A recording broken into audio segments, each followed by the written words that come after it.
నమస్కారం. మొన్న ఎమ్మెల్యే కాలు శ్రీనివాసులు గారు మాట్లాడుతూ తన మాటల గారెడితో మాటల మాంత్రికుడు కనికట్టు చేస్తూ కాలు శ్రీనివాసులు గారు కాంగ్రెస్ పార్టీ, వైఎస్ఆర్, బీజేపీ అన్నీ కలిసిపోయి టీడీపీని ఉంచే ప్రయత్నం చేస్తున్నాయని చెప్పి ఏదో అయితే మాట్లాడినారో ఆ విషయమై క్లారిటీ ఇచ్చేందుకే ఈరోజు నేను ముందుకు వచ్చాను.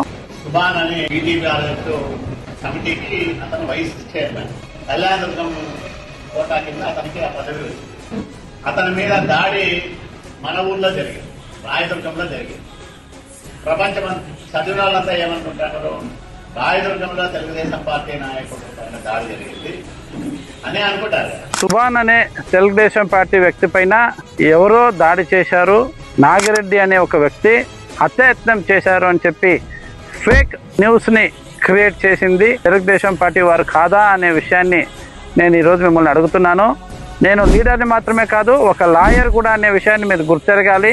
ఒక లాయర్గా నా దగ్గరికి ఎవరైనా సమస్యని వస్తే ఆ సమస్యని తీర్చడంలో మొట్టమొదట నేను చేసే పని, నేను నేర్చుకున్నది ఏమంటే రాజీ సూత్రం. రెండు వైపులా కూర్చోబెట్టి రాజీ చేయడం అనేది ఒక ఫార్ములా. ఎందుకంటే జరిగే ప్రతి గొడవ పోలీస్ స్టేషన్లో ఎఫ్ఐఆర్గా నమోదైతే ఇప్పుడు ఆల్రెడీ లక్షలాది కేసులు రాష్ట్ర వ్యాప్తంగా, దేశవ్యాప్తంగా పెండింగ్ ఉన్నాయి. జరిగే ప్రతి గొడవని, ఒక స్నేహితుల మధ్యలో గొడవ కానీ, అన్నదమ్ముల గొడవ కానీ, భార్యాభర్తల గొడవ కానీ ఏదొచ్చినా ఫస్ట్ రాజీ సూత్రం అనేది ఒకటి ఉంటుంది. నేను డబ్బుల కోసం నా ప్రతి క్లయింట్ కేసు కోర్టుకు వెళ్ళాలి, వాళ్ళు పదే పదే కోర్టు తిరుగుతూ ఉంటే నాకు ఫీజులు వస్తాయని ఆశపడే లాయర్ని నేను కాదు. రాయదుర్గం నియోజకవర్గ వ్యాప్తంగా ఎవరికి ఏం సమస్య వచ్చినా నాకు ఎంతోమంది సలహాలు, సూచనలు అడుగుతుంటారు. ఒక లాయర్గా, ఒక లీడర్గా, ఒక రాయదుర్గం వాసిగా, లోకల్ లీడర్గా, లోకల్ లాయర్గా నేను ఎంతో మందికి ఎన్నో రకాల సలహాలు, సూచనలు ఇస్తుంటాను. అందులో తెలుగుదేశం పార్టీ వాళ్ళు కూడా ఉన్నారు. పార్టీలకు అతీతంగా, కులమతాలకు అతీతంగా జనం నా దగ్గరకు వస్తున్నారు అంటే నాలో ఆ గుణం ఉంది. మన మీద నాగిరెడ్డి కూటమి నాయకుల పైన అక్రమంగా కేసులు పెట్టిస్తామని మన మీద స్టేట్మెంట్ ఇస్తారు. బీజేపీ లీడరు మన మీద స్టేట్మెంట్ ఇస్తారు, కాంగ్రెస్ లీడరు మన మీద స్టేట్మెంట్ ఇస్తారు. వీళ్ళిద్దరినీ కాదని అందరికంటే గనుడు ఆచంట మళ్ళీ మెట్టుకోని రెడ్డి మన మీద స్టేట్మెంట్ ఇస్తాడు. పార్టీలు చూడను, కుల మతాలని చూడను.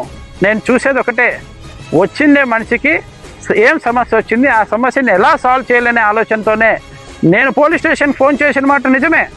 అధికార పార్టీ నాయకుడు అని చెప్పి ఆయన మాత్రం హాస్పిటల్లో పెట్టి even my client also bleeding అని నేను చెప్పినాను.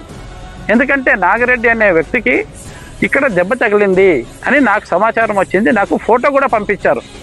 ఎవరైతే వ్యక్తికి రక్త గాయాలతో ఉన్నాడో ఆ మనిషిని మీరు పోలీస్ స్టేషన్లో పెట్టినారు.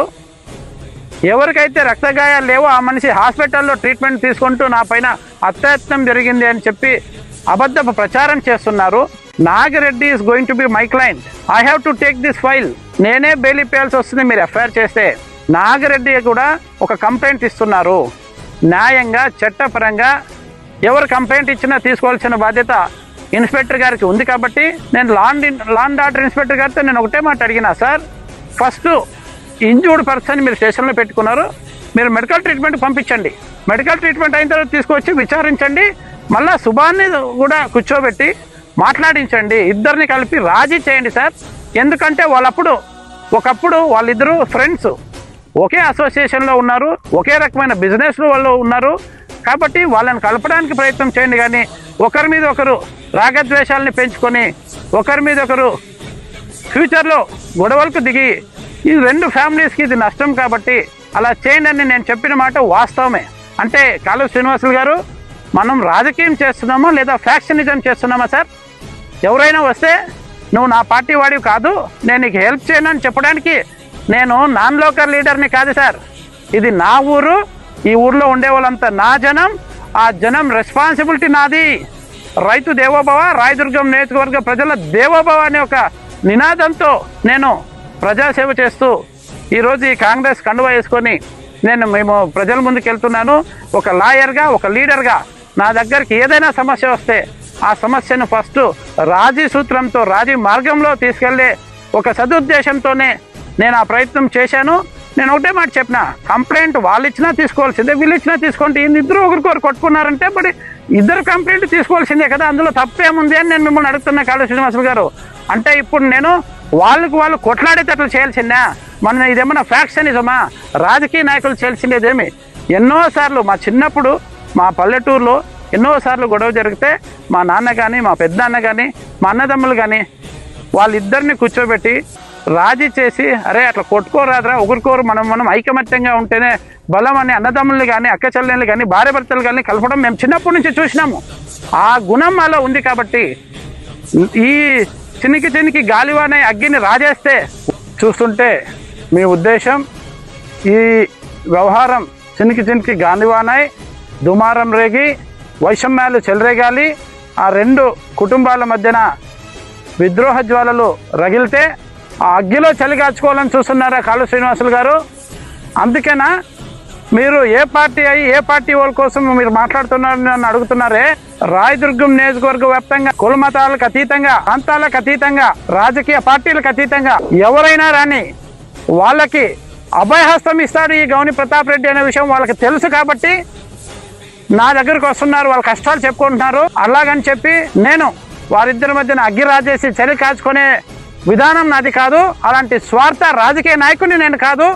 నిస్వార్థంగా నా ప్రజలకు, నా రాయదుర్గం నియోజకవర్గ ప్రజలకు నా నుంచి ఎంత చేతనైతే అంత ఎక్కువ సాయం చేయాలనుకునేవాడిని కాబట్టి నేను ఈరోజు రాజీకి ప్రయత్నం చేశాను, ఇన్స్పెక్టర్ గారి దగ్గర మాట్లాడినాననే విషయాన్ని మీరు మొన్న మాట్లాడిన వీడియోలో తెలుగుదేశం పార్టీని నాశనం చేయడానికి అన్ని పార్టీల ముసుగులో అందరూ కలిసి వస్తున్నారని చెప్పినారే, మిమ్మల్ని నాశనం చేసుకోవడానికి మీరే సాటి, మిమ్మల్ని ఇంకెవరూ నాశనం చేయాల్సిన అవసరం లేదు. ఎలాంటే అమలుగానే హామీలు ఇచ్చి గద్దెనెక్కి ఆ హామీల్ని నెరవేర్చండి అని అడుగుతుంటే కాంగ్రెస్ పార్టీ పైన బురద జల్లాలనే ప్రయత్నం జనాలు ఇప్పుడు గమనిస్తున్నారు. సార్ గుర్తెరగాలి, 1000 కోట్ల పైగా డబ్బులు నియోజకవర్గాన్ని తీసుకొచ్చారని చెప్తే తెచ్చింటే నిజంగా దానికి సంబంధించిన జీవాల్ని పెట్టండి అని అడిగితే ఆ క్వశ్చన్కి మీరు ఆన్సర్ ఇలా 960 కోట్లు బీటీపీ డ్యామ్కి గతంలోనే 5 సంవత్సరాల కిందట 2014 నుంచి 19 మధ్యలో తీసుకొచ్చానని మీరు చెప్పినారే, ఎక్కడ 960 కోట్ల జీవో అంటే దానికి మీరు సమాధానం ఇవ్వలే.